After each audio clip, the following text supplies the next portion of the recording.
11 Sebtembar sanadii 1943 waxa shaqadoodii beerfalashada ahayd ka soo laabtay nin oday ah iyo saddexdiisii wiil. intii wadada ku soo jireen waxa si lama filaan ah u istaagay odagii si uu u hubiyo wax aan meel ka fogeen ka dhalaalayay. odagiina wuxuu u dhaqaaqay inuu hubiyo waxa ay yihiin mise waba mid ka mid ah bambooyinkii waaweynaa ee jasiiradaas ay ku garaaceen ciidamadii Mareykanka ahaa 2 bilood uun ka hor. waxaad isweydiinaysaa waxa ciidamadii Mareykanka ah ku qasbay inay bambooyin ku garaacaan meeshaas. aniga ku sheegaya sanadkan ka hadlayno waa 1943 macnaha duulaankii ee Jarmalka ku qaadeen Poland sanadii 1939 kaasoo bilow u ahaa dagaalkii labaad ee adduunka ayaa markana farsano jirsaday oo ciidamadii Mareykanka ee koonfurta Yurub ka soo dagaal galay ayaa halkan kula halgamay ciidamadii kaliya Italiya Mussolini oo sidaas ay bambooyinkii kuwii qarxay mooyee intii kala dhulka u daadsan yihiin oo ilaa iyo maanta meelaha qaarkood laga helaa.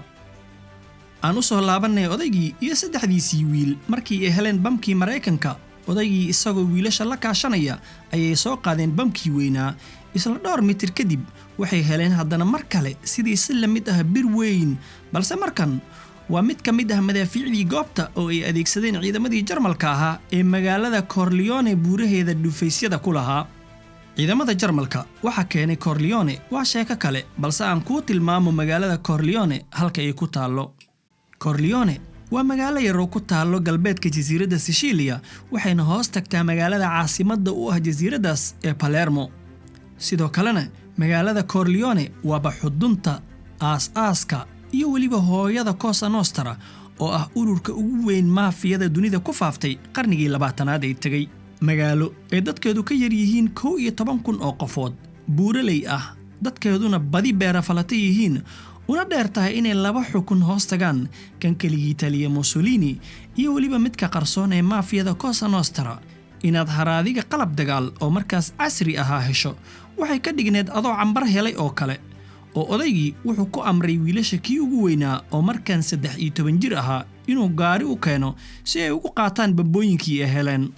odaygii iyo saddexdiisii wiil bambadii iyo qalabkii kale oo ay soo heleen waxay u soo hooyeen gurigooda. odaygana isagoo xamaasadaysan uma sugin inta uu waaga ka baryay waxa uu dhaqaaqay inuu berihii furfuro qaarkoodna uu garaaco si uu wax uga helo faa'iido leh.